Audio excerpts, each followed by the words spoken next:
在《楚乔传》第2季中，宇文玥不但没有葬身冰湖，反而掌控了青海的势力，成为了名副其实的青海王。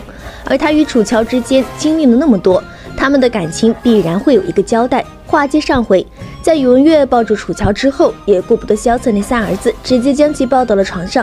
其实这么多年的时间，二人之间都是隔着一层屏障的。无论是最初的时候，楚乔作为宇文玥的侍女，还是如今二人身份地位都十分的相似，两人都从未真正的将自己的心声袒露给对方。这倒不是二人之间的感情问题，而是两人都不知道如何去表达罢了。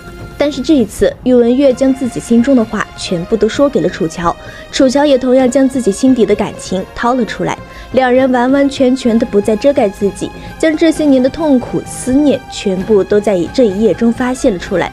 楚乔之前从未想过自己能够真正的跟宇文玥走到一起，在这一夜里，他想过之前的那些经历，自己从一个奴隶的身份遇到他，本来就跟他不是一个世界的人，而即便是过了这么多年，自己一步步从奴隶的身份成为了名震天下的秀丽王，在地位上早已经跟宇文玥相差不多了，但是他的心中却依旧很怕，害怕这到来的幸福会在下一秒就失去了。所以在这一夜中，楚乔也迷迷糊糊的，根本不知道是如何度过的，只是感觉自己很幸福，却又很害怕。在进入深夜之后，船舱之外开始下起了雨，淅淅沥沥的声音也吵醒了还在熟睡中的楚乔。在迷迷糊糊的睁开了双眼后，楚乔下意识地摸了下身旁的位置，发现自己身旁空荡荡的后，便立刻惊醒地坐了起来。但随即一想，他还是很淡定地穿好了衣服，然后拿起了一把伞，推开门走出了船舱。在船舱之外，楚乔便看见了自己所担心的那个人。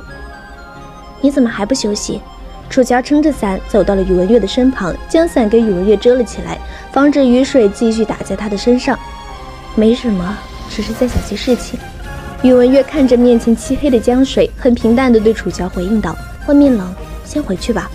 楚乔说着，便拉着宇文玥的手，便打算将宇文玥带回去，但宇文玥却顺势一拉，便抱住了楚乔。你干什么？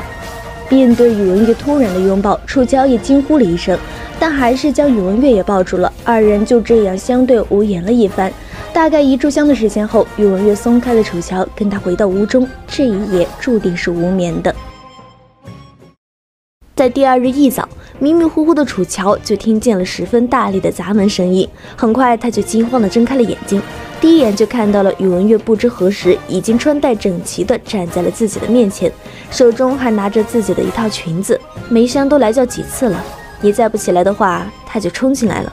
听着宇文玥的这句话，楚乔立刻将衣服拿过来穿了上去，然后开始小心翼翼地挪动到了门口，将门打开了一个小小的缝隙，探出头。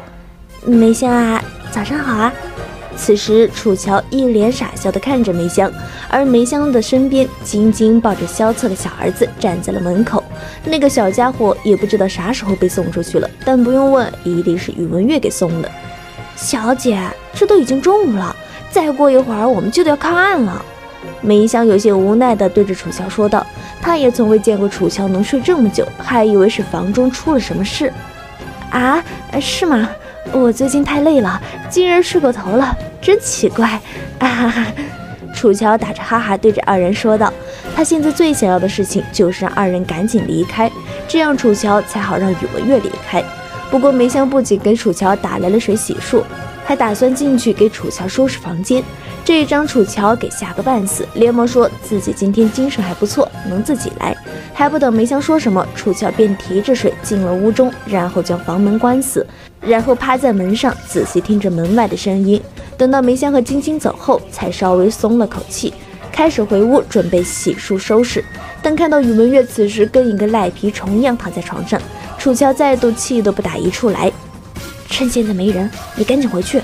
说着，楚乔边去拉宇文玥的胳膊，但是没想到宇文玥直接死皮赖脸的赖了下来。反正二人的关系迟早被知道，早一些晚一些又何妨呢？